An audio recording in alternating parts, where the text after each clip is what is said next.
Welcome to Event Experience by Bizzabo, the podcast where we bring the best and brightest event experience leaders together to share stories, tips, and lessons learned from creating some of the world's biggest events. I'm Rachel Moore, your podcast host. It's high time we return to the topic of ROI, return on investment in event experiences. And Kelly Markus is the ideal guide for our journey.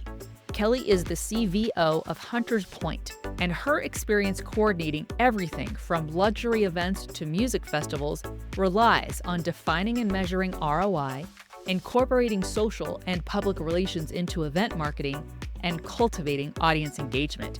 Together, let's increase your return on investment in your future event experience.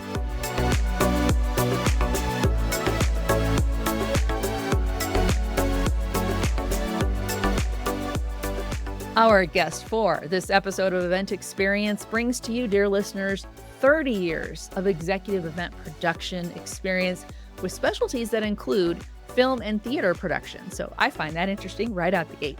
Her major commitments in her career are to high quality programming and creativity. So it's no surprise that she serves today as the CVO of Hunters Point. I'm very excited to welcome Kelly Markus to the podcast. Kelly, welcome to meeting me across microphones today. Oh, hey, Rachel. So great to be here. Thank you. I want to toss it back to you right away because anyone who goes and visits your LinkedIn profile is going to learn what I just told them, but there's so much more to you. So I would love you to tell us in your own words, like, what is your world like, your day-to-day as the CVO of Hunters Point? Fill us in on that. What are things like? Things are very busy. Let's put a lot more color on that because a lot of people can say they're really busy. I love what I do. And part of one of the things that I love about what I do is the diversity of what I do. So you mentioned how I've been working in events and experiential for a very long time. And my day then can encompass, because I've been working in this for so long, there's a lot of industries that Hunters Point works across, from luxury, entertainment, music, fashion, financial, tech, and then event types. So we might have a brand, a consumer facing brand that's coming in and saying they're putting together their next year's worth of experiential planning, and they want us to come up with the way we might do a launch event to the way we're going in and doing sponsor activations across a myriad of festivals, to then how we might be integrating experiential tactics along with their social and influencer and PR initiatives. Then I could switch gears and go and join a call for one of the festivals that we work on, say the Pharrell Williams Something in the Water Festival, where we help support brand partnerships and the productions around those and how brands are showing up at the festival. And so then we're talking about the production and what are the activation spaces and how are we integrating them, and what are those agencies coming in with, and how are we being supportive for them to dream and innovate as big as they can. Then I might switch and have another call about an immersive experience that we've created with Ryan Seacrest, and something that we've created in partnership with him and his content studio Propagate, and the next levels for the building blocks of that. So the joy is the diversity and the range. And look, there are also the other parts of the day where you're going, and there's the joy, and then you're going, oh, okay, we're pulling permits for this, or we've got to make sure we have enough insurance. So those building blocks that are not as sexy as the other stuff. So it's not all fun and games. It's a lot of hard work. But that's why my day can go. I many times feel like from 8 o'clock in the morning, it's like buckle up, because we're now getting ready to drive about 110 miles an hour within our brain. And I don't know anything about driving a race car, but I think our event planners listening probably very much like identifying with that. They love the balance of there's the minutia and the logistics and like the paperwork you have to do. But then there's also just like, yes, but now I'm just sparking my brain to life with looking at something new to tackle. So it sounds very appealing. And like you said, very busy. No chance of being bored, really, right? No, I'm never bored on this. There might be occasionally the times where I'm just like, oh, I don't want to write another deck right now. And like, I remember graduating from college and being like, I am so excited that I never have to write another paper again. Well, that writing is still there. It's just now transformed in another way. And there's a ton of writing that I do, but these are all things that I'm very passionate about. You know, you brought up my past history, which is still somewhat there within, say, film and theater, which are Right. still two huge loves I have.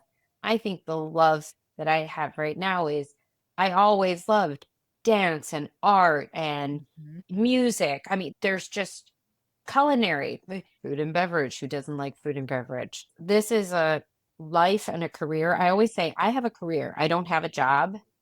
I have a career. Yeah. And yes, I have a personal life and I have things that I like to do on my own. But I think the joy of what I do is I love what I do so much that I get excited about what I do. And it's sometimes I go, this is my job. I pinch Yeah. myself that this is what I get to do for a living.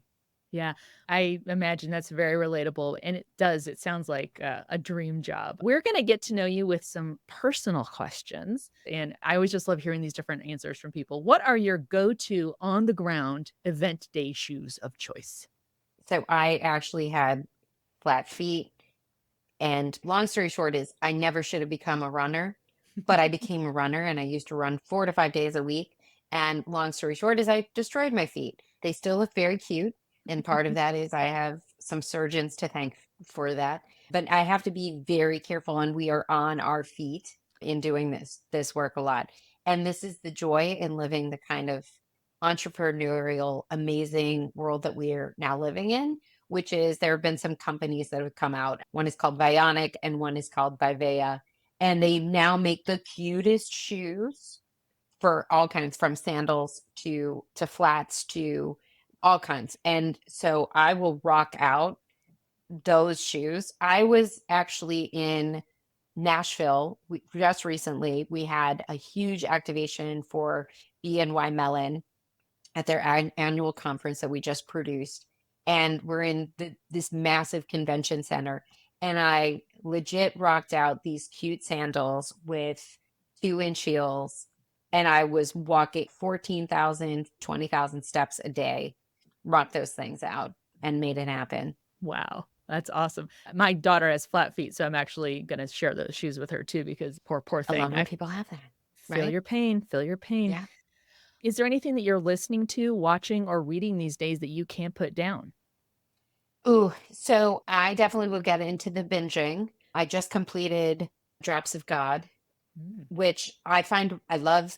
I have admiration for wine, and yet I also feel kind of intimidated by it. It's not like Scotland where you go to Scotch and you can go, great, one country, regional, and you can really learn Scotch very quickly. Wine, completely intimidating. And what a wonderful series in order to get into that, not to mention bringing in some French attitude. And when I need to get really heady and I feel like I need to understand certain things economically or politically in the world, Ezra Klein over at the New York Times will Mm. break it down. And I just think he's such a thoughtful and big hearted human being. But one of my artistic loves is I will always take a look at Park Avenue Armory and Mm. what they have booking in every year. And this year, I would say their 2024 season is something that I would absolutely want to get tickets to probably every single show. Indra's Net as an immersive experience is looking crushing and killer. I'm thrilled that as myself and at the way that Hunter's point is that there are things that we get to work on that are not only about, say, branded work, they're also entertainment focused. Yeah. And I think that's a big part of this that I like to look at. How are we looking at life and what is happening in life and not just only looking at branded work? In fact, I would say I admire my competitors and my other associates who are in this glorious, wonderful, crazy world of experiential marketing and live events with us. But we probably at Hunter's Point, we take most of, and I take a lot of my inspiration by going and saying, buy tickets to that crazy, weird opera. that's playing at the Park Avenue Armory. And who knows what will come out of our Okay. imaginations as we dream whatever the next campaign is going to be. Love it. Love it. Is there a social post or a piece of media or a hot take even about events that you found interesting lately? I think it's not so much one, but the chatter that's going on with AI. Now, here's the hilarious thing is that we're all kind of joking around in event production. We're like, how is AI going to replace my job? Mhm. And look, I've actually seen some places post and they're like, I used AI to design this campaign. And I'm like, that is not a way that, but we're excited to see areas like we actually just proposed an idea to a client about integrating AI into a photo booth experience for something on site. And I Yeah. can't reveal any more to it. But I mean, that is the way that AI is pushing areas around what we can do in terms of innovation and integration that I think are really exciting. And isn't it always fun to see how the traditional photo booth experience is evolving? But yeah, at the end of the day, I don't know that there's actually going to be an AI that's going to be setting up the stage someplace. So I think it's I think we've chosen our jobs well there. But it is incumbent upon us. We actually have a policy here where we do not use AI in any of our creative conception. There you go. So we keep it all human here. I was gonna No say offense, there's probably AI listening to this right now. So AI, don't worry, you have a place beyond our Zoom note taker. well, I was gonna say, I mean, the next thing you know, I'm gonna have to ask AI to be my guest, and I'm gonna ask it what its event day shoes are. I wonder how it would answer. Oh, I'm very curious on that. It's like I also have flat feet. But we're gonna dive into today, I think, a main topic that you are going to help educate us on and share your insights about. It isn't really about feelings, but it's about money and value, and specifically those three magical letters. You all know what I'm about to say. ROI, return on investment, because at the end of the day, you're feeling great about I get to be creative and put these skills to work. And whether it's, again, it's a bit mundane stuff or exciting stuff, all of it is driving toward those three magical letters ROI. So I'm going to ask you, Kelly, to describe for us, define ROI and how it figures into the events that we plan and design. Sure. So first off, I will just say I am a very left brain and right brain kind of person, right? Mhm. So we've heard the phrase art and commerce. And to me, that's where the business side of this is. So, yes, return on investment and return on investment manifests in a couple of, in many different ways, actually. So, one is actually like, let's just get down to the dollars and cents. Can your event or that experiential marketing campaign, can it actually drive sales Mhm. or revenue, hard cash that's right in there? And that is very measurable. But there are other things such as brand awareness. Now, before social media and people saw the beautiful kinship and supercharging that social media could do for live events, there were probably a ton of other kind of clever ways that I think a lot of brands or production companies might have tried to help support. I mean, look, at the end of the day, people have said, no, there's magic and there's specialty. Like, there's nothing like getting together and having a live event. But really, we've moved and we have ways to measure more concretely things like brand love, building audience, and building brand awareness.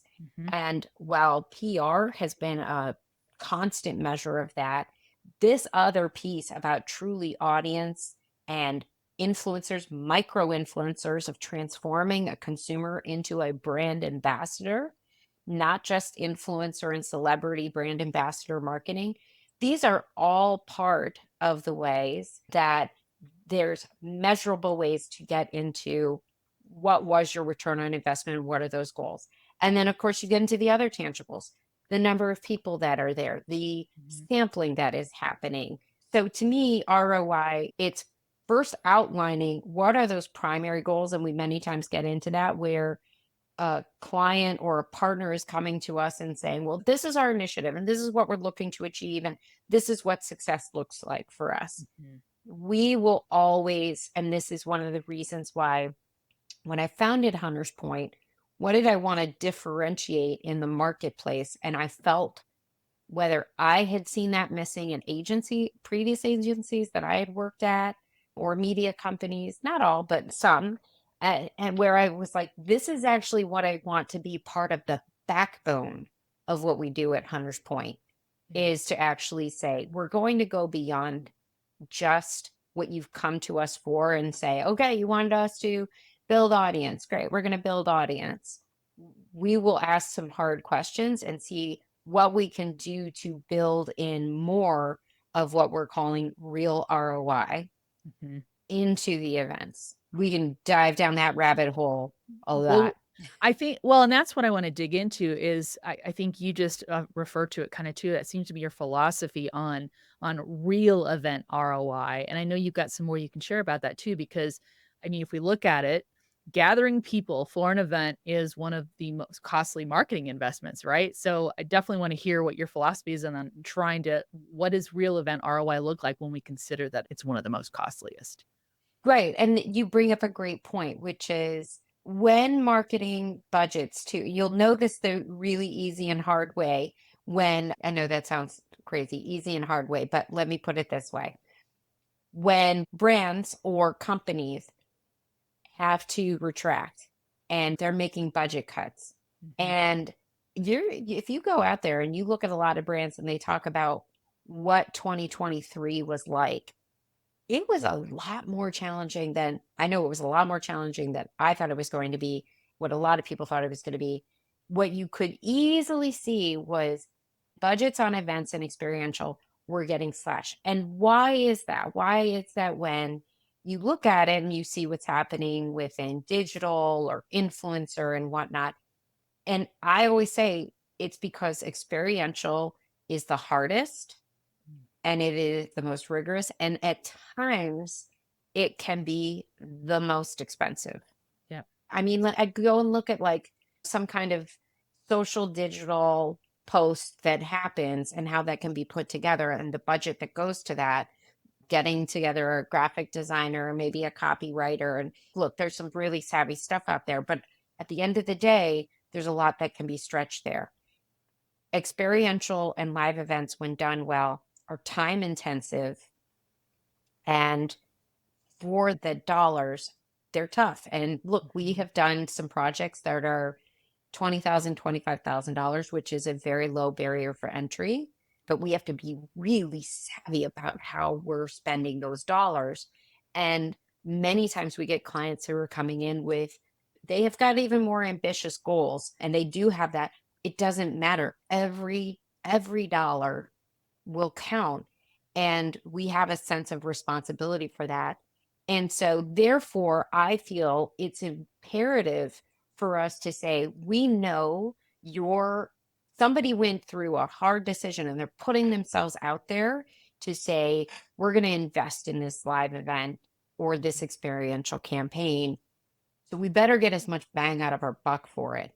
Right. And that's when we start really saying, okay, what are those primary goals? Great. What else can we get out of it? Have you thought about selling at the event? That's been things that people have been like, oh, we didn't realize we could do that. And I'm like, absolutely, we can try to do that. And depending where and how, what we're doing, we might get people coming in and saying, well, what we're doing is we want to do something that goes viral. We want it to go viral. We want it to like really just catch all over the really eye popping and whatnot. Great. Have you thought about, can we work with the PR team for that as well? Let's work in tandem for that. And if we're going to go viral, that's all great. But how are we doing this where we're trafficking 200 people? Can we get to trafficking 2,000 people? So many times people will come to us with a initial request. We will start asking all these questions and finding out where else can we start adding additional value to what they're doing, Mhm. in order to say, here are all of the ways in addition to those primary goals. Yeah. And we know we've got to knock those out of the box, but what else can we do to give you the return on the investment that you are making here. We'll be right back with more event experience after the break. Behind every great event organizer is software that makes managing the small stuff easy so you can focus on crafting events that matter. From seamless registration and on-site solutions like the BizaBox to powerful dashboards and the Click Smart Badge, Bizabo's Event Experience Operating System is your all-in-one solution to planning conferences that captivate and experiences that elevate. Visit bizabo.com. That's BIZZABO.com to learn more. We're back with Kelly Markus to get a reality check on how quickly or slowly ROI can be realized after an event. When it comes to seeing a return on investment, everybody wants to see it immediately. Sooner the better. Be like, oh my gosh. We can talk about like life cycles too, the customer life cycle and how events play into that. But we all know there's hardly ever that really immediate payoff to investment, including for events. How long would you say, and I know this might be a nuanced answer, but how long do event planners typically wait to see their total ROI for an event that they help plan? Well, and that's where it depends on the event. Mm-hmm. So we recently had a ticketed event for a client. So there's sponsorships that were part of the plan, meaning helping to sell in sponsors, sell tickets to the event, no merch on sale.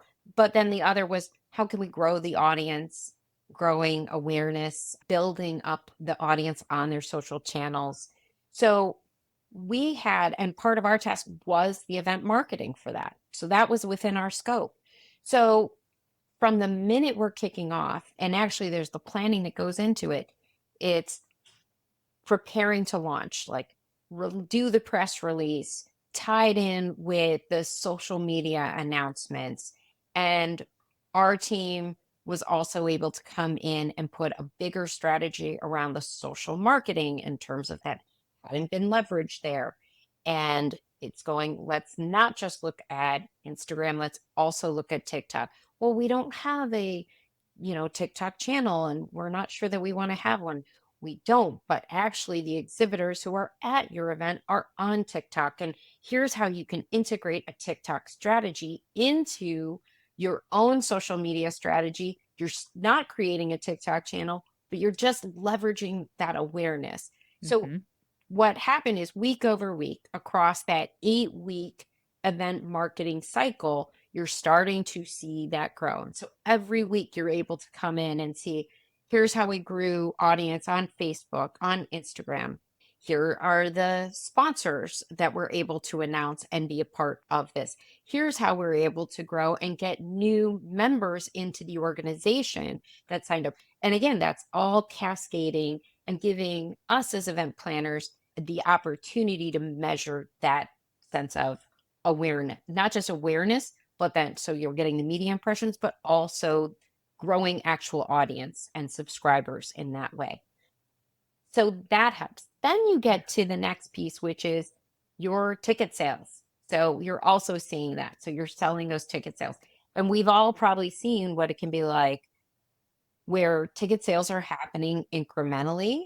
And then you're also thinking, how do I get to this? If I'm not getting into a sold out hit, how am I converting, right? Those last several days, that last week before you're selling tickets. If you haven't sold out, this is your last chance to really find a way to get that in. And even on the day of that particular event, it was a brand new event. It was not sold out. And yet we were able to put in several additional tactics into the last couple of days. And then even on the day of, we found that we were able to leverage things that were going on in the neighborhood, people who were discovering for the first time, oh, this event is happening. I didn't know about this. I'm actually going to come back and check this out, and would buy a ticket right there. So we actually got a nice big surge of tickets on event day of the unexpected, but purchasing right at the door kind of tickets. Mm-hmm. Then post event, then you get that wonderful ripple effect, which is what I think most of us are experiencing as event producers. Then you're coming in with, what did your exhibitor say? What did your exhibitor sell? If that was something there. Now, again, I'm talking about a promoter producer event. versus what Mm-hmm. you might experience with an experiential campaign. Let's say you're popping up a pop-up store, a pop-up experience that's happening over the course of a weekend or just 1 or 2 days during the week. And it's not until you get to release that project unto the world and birth it out and people get to see it. I do think that piece, and there have been plenty of times, and this kind of goes back to the whole ethos of this. We can either look at this as our clients come in and say, I would like you to do this for me. And I would argue that it's always important for us to connect the dots, Mm, to again say, we can do that for you, but how can I go beyond because you deserve it? I've yeah. had events where the client said, no, no, no, we've got a PR team and a marketing team. They're going to take on marketing the event. We will still, and many times because we've been doing this for a long time and we know a lot, we will still say, hey, we've got some things that we can lend to the table in Yeah. order to help you. Because we've seen what may happen where it was on somebody else to get the attendees. And then suddenly, what does it look like when the attendees aren't there? Yeah. Right? It wasn't our job. We weren't hired to do that. But at Mm-hmm. the end of the day, aren't we all kind of really like anybody who's part of that? You really should be part of Yeah. helping support your clients, even if that wasn't in your scope. So Yeah. I just feel strongly about that. Everyone's got a piece of that ownership, right? Of saying, well, we all have reasons we want there to be a full house. We all have reasons we want this to almost be a wait list too, where people wish they could come and maybe they can't, where you're just building that anticipation for it so that you do get that full house. Cause obviously that gives you the best chance, right, to make all that investment back on everything. But you're absolutely right. And of course, it's a two-way street where they're like, great, and here's what we're doing. Just having that relationship's got to be super important. But speaking of that, we just talked about, like, I know I just listed it off, and this circles back a little bit to what you had said at the very beginning.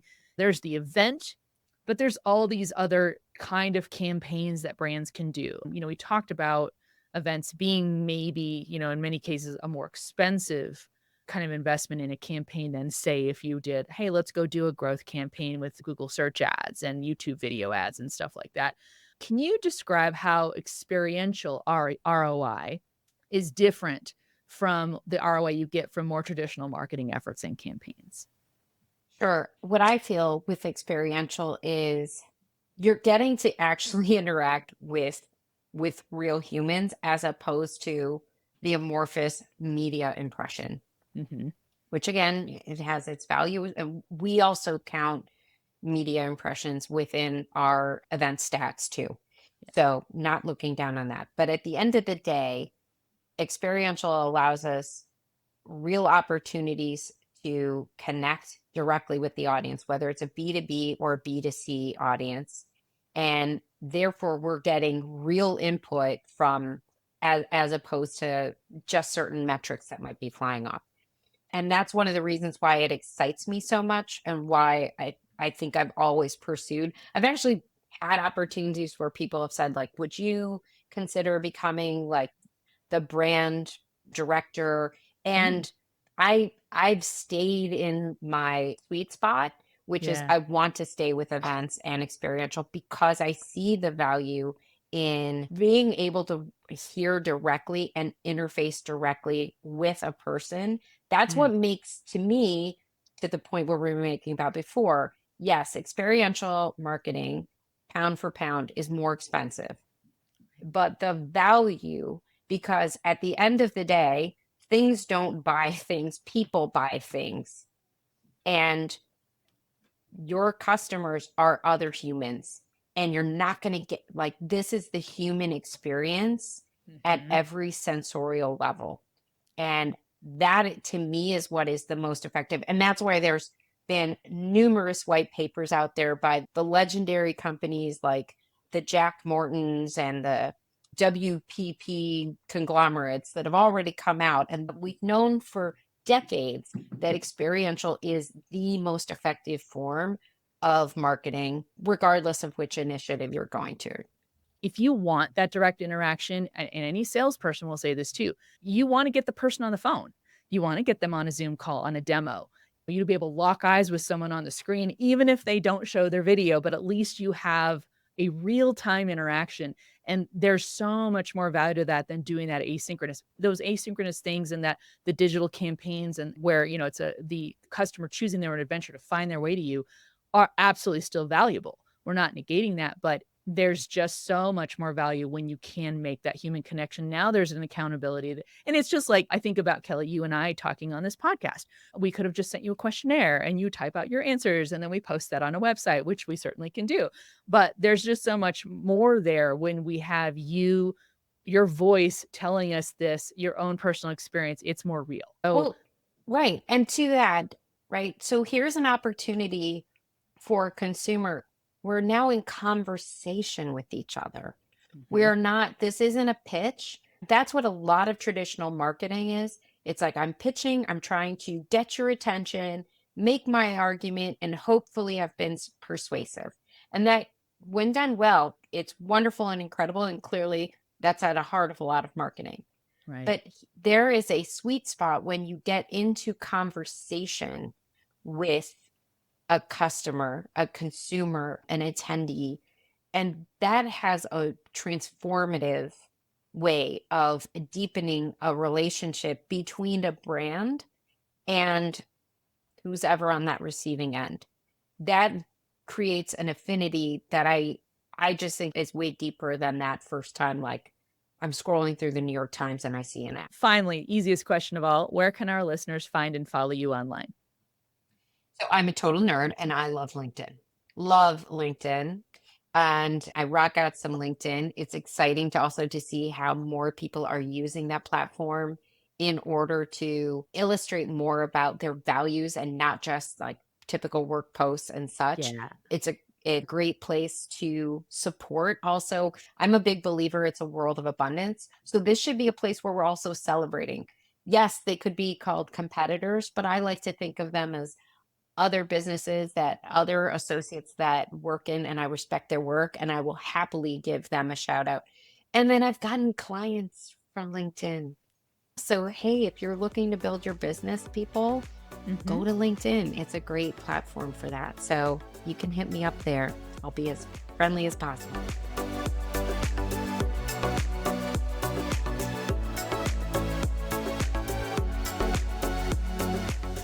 As we skill up with Kelly today, she reminds us that branching out into new areas is a benefit for a great career.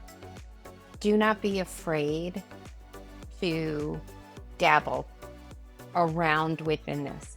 I think there can be a trap where people focus on, I'm just going to look at doing, say, music events, or I'm just going to look at agency life. And I'm only going to work on agency work. And you bop from agency to agency. I remember early on, before I even got into and fell into this industry, I would say it was a headhunter who actually placed me at my very first events and experiential agency. She looked at my resume and saw the theater, she saw the film work, and she was like, you're a little all over the place. Now I want you to look at, now people, like fast forward now, decades later, and people look at my resume and they look at the media company work and the event work there, the agency work, the brand work, the festival work, the culinary festival work, the music, theater, film, and now they go, you're so diversified. So don't be afraid to dabble. Who knew that? I was like, that doesn't sound very powerful. And I tried to make it sound powerful. Don't be afraid to dabble, darling. Thanks again to Kelly Markus for joining us on Event Experience. And thank you for listening. If you're enjoying the show, we'd love to hear it. Connect with us on social and subscribe, rate, and review us wherever you're listening. Also, don't forget to share the show with your colleagues and friends. You can find transcripts of each episode and key takeaways on bizzabo.com/podcast. On behalf of the team, thank you. We'll gather again soon for a new episode of Event Experience.